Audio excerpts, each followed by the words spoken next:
Assalamualaikum warahmatullahi wabarakatuh. Perkenalkan, nama saya Adam Nugraha dan di sini saya akan menjelaskan sistem ekskresi pada manusia dan beberapa peran organ tersebut. Sistem ekskresi adalah proses pengeluaran zat sisa metabolisme yang sudah tidak diperlukan lagi oleh sel tubuh. Zat-zat sisa ini jika dibiarkan menumpuk akan bersifat racun dan membahayakan kesehatan. Tubuh kita memiliki beberapa organ yang bekerja sama untuk menjalankan proses ekskresi ini. Manusia mempunyai sepasang ginjal yang berwarna merah. Organ tersebut terbentuk seperti biji kacang merah dengan ukuran sekitar 100 cm. Ginjal terletak di sebelah kanan dan kiri ruas-ruas tulang pinggang. Kedudukan ginjal sebelah kiri lebih tinggi dari ginjal yang sebelah kanan. Hal ini karena di atas ginjal sebelah kanan terdapat hati yang berukuran besar. Nah, yang pertama ada ginjal. Ginjal manusia mempunyai sepasang ginjal yang berwarna merah. Organ tersebut terbentuk seperti biji kacang merah dengan ukuran sekitar 100 cm. Ginjal terletak di sebelah kanan dan kiri ruas-ruas tulang pinggang. Kedudukan ginjal sebelah kiri lebih tinggi dari ginjal yang sebelah kanan. Hal ini karena di atas ginjal sebelah kanan terdapat hati yang berukuran besar.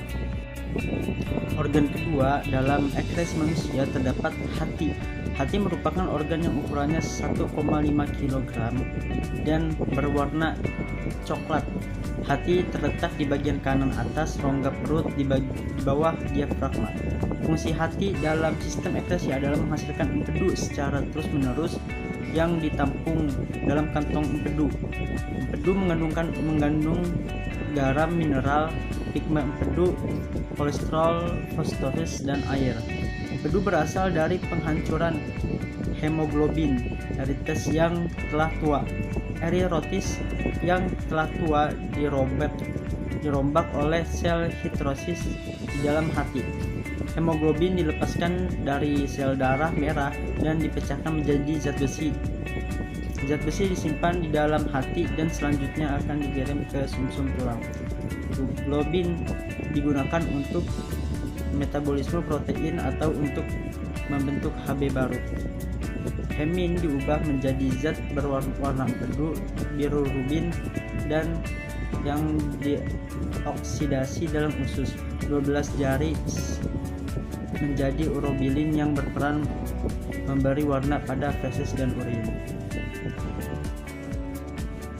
Nah, terdapat fungsi hati. Fungsi hati yaitu menyimpan glikogen, gula otot, yang merupakan hasil pengubahan dari glukosa oleh hormon insulin, menetralkan racun, membentuk protombin, zat yang digunakan dalam pembekuan darah, tempat pengubahan provitamin A menjadi vitamin A, tempat pembentukan urea dan amonia, dan tempat pembentukan sel darah merah pada janin.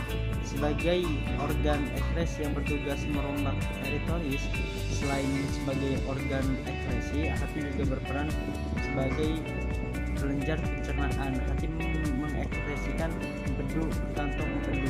Cairan empedu itu akan disalurkan ke usus dalam halus untuk mengemulsikan lemak menjadi butiran yang lebih kecil agar mudah dicerna.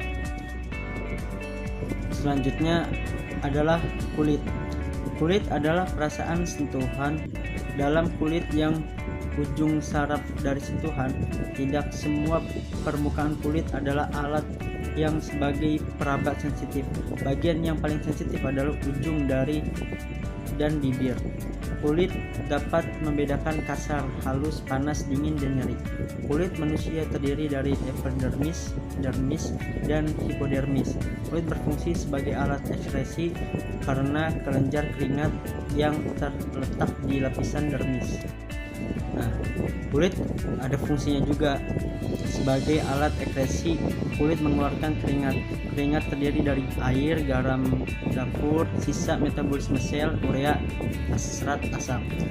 Sebagai alat pengatur suhu tubuh, sebagai tempat penyimpanan cadangan makanan, sebagai alat pelindung untuk mengurangi hilangnya air dari dalam tubuh, sebagai pelindung antara dari gesekan, penyinaran matahari, zat-zat kimia, dan lain-lain. Mekanisme kerja kulit, rangsang yang dapat diterima kulit berupa sentuhan panas, dingin, tekanan, dan nyeri. Ketika kulit menerima rangsang tersebut diterima oleh sel-sel reseptor. Selanjutnya, rangsang akan diteruskan ke otak melalui urat saraf. Oleh otak, rangsang akan diolah. Akibatnya, kita merasakan adanya suatu rangsang. Otak pun memerintahkan tubuh untuk menanggapi rangsang tersebut.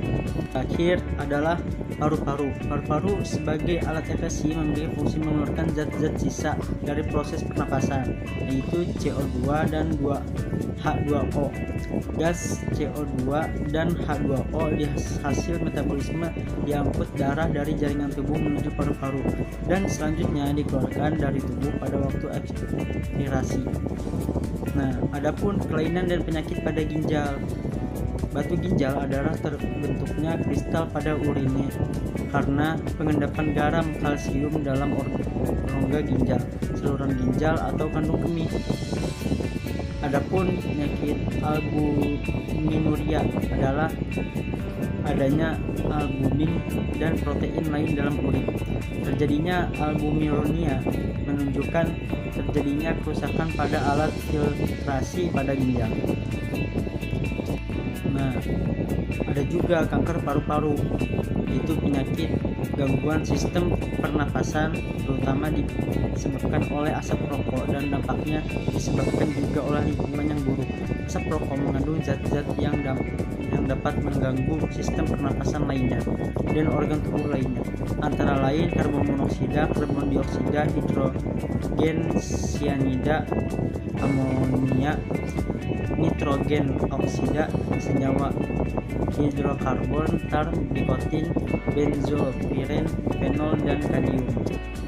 Adapun kelainan penyakit pada kulit, jerawat mudah menyerang kulit wajah, leher, punggung, dan dada. Penyakit ini timbul akibat ketidakseimbangan hormon dan kulit yang kotor, anak-anak yang memasuki masa remaja, serta orang-orang yang memiliki jenis kulit berminyak sangat rentan terhadap jerawat.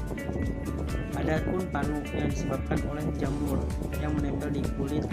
Panu tampak sebagai bercak atau bulatan putih di kulit dan disertai rasa gatal. Panu timbul karena penderitaan tidak menjaga kebersihan kulit. Jadi penting untuk menjaga kesehatan sistem ekskresi kita dengan cara mengkonsumsi makanan sehat yang bergizi, minum cukup air, dan menjaga kebersihan tubuh. Jika mengalami gejala gangguan sistem ekskresi, segera konsultasi dengan dokter. Nah, sekian yang dapat saya sampaikan tentang sistem ekskresi manusia, hati, ginjal, kulit, dan paru-paru. Semoga apa yang saya sampaikan menjadi ilmu yang bermanfaat bagi kalian semua. Sekian, terima kasih. Wassalamualaikum warahmatullahi wabarakatuh.